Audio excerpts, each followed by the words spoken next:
Hello everybody, so it's Matt Anderson from The Road Not Taken, and 3 things I did outside my comfort zone in the last week. And the first one was I needed to do a pitch to some people that were interested in teaming up with me to do some business.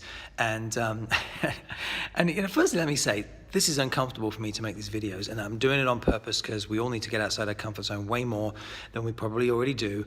And what was scary was the train of thought that went through my head when I was putting this pitch together. I mean, I was flabbergasted as to the stream of consciousness, negative fear stuff that came out of my head. And I decided to write it down. And I'm sharing this not because I want to share it actually, but because it's maybe it's good for me, but also because I want you to do the same thing. When you've got something that you know you need to do, actually listen to the absolute crap that goes through your head. So this was my stream of consciousness thinking. This is scary.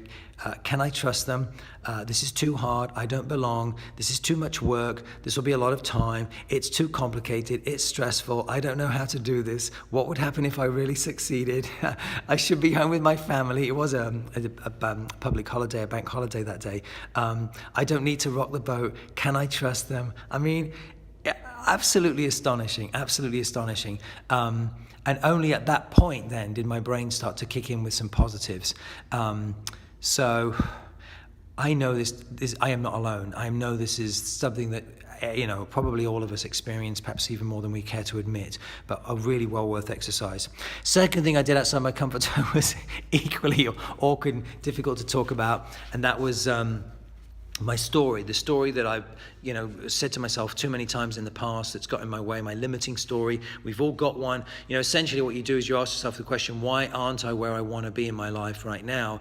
And listen to, again, all the limiting beliefs, all the negative and unempowering things that come into your mind.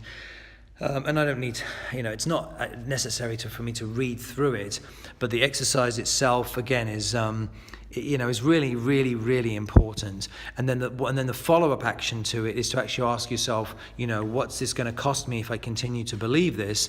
And then you rewrite the story. So the rewriting the story was also, you'd think, oh, I can't wait to do that. But actually, we've become so addicted to how we've been in the past that it's actually not as easy as you might think, or at least it wasn't for me.